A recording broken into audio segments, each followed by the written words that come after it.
Қажапқа қалайсыз айналайын жау, оразыңыз қабыл болсын. Меке бақ келгеніңізге шай болды, әлі ажым бар. Ой, күн өтіп болсын. Бағындырағанда міне. Сәлемушкама кеп берді. Папа неге мен сізді құттықтау керекпін?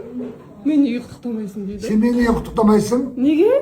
Енді жаман жақсы анашым туған күні болады, сіздің жан жарыңыз, дүниеге бізді әкелген әкешім деп, сен мені құттықтау керек алдымен. Да? Ой, бұл құтты болсын. Әйеліңіздің туғаны құтты болсын. Ой, рахмет құлдан. Ауырмай сырқамай екеулеріңіз 93-ке келіңіздер. Бала шағаларыңыздың немере шөберелеріңіз қызықтарын көріп, ойнап, күліп, аман есен жүре беріңіздер.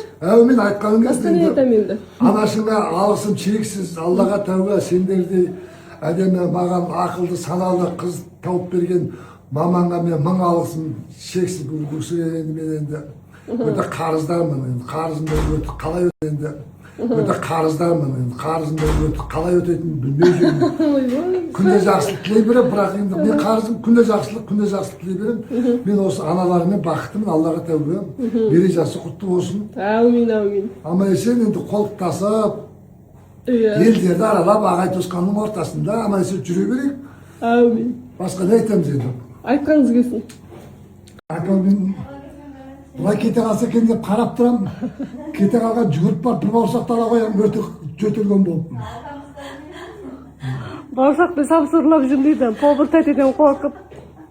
Сосын теріс қараған кезде бір самсан ала қашам. Чайнап жей бергенде теріс қарай қоямын, сөйтіп екісін жей едім. Көрсетпей білдірмей ма? Тәлікке тәте сабап қойды, тәте сабап қойған зе? Дай сазай қыртылы жоқ, жетіспей тұр ғой. Өтті дәмді екен. Мен ала самсан жемеймін ғой, не солай?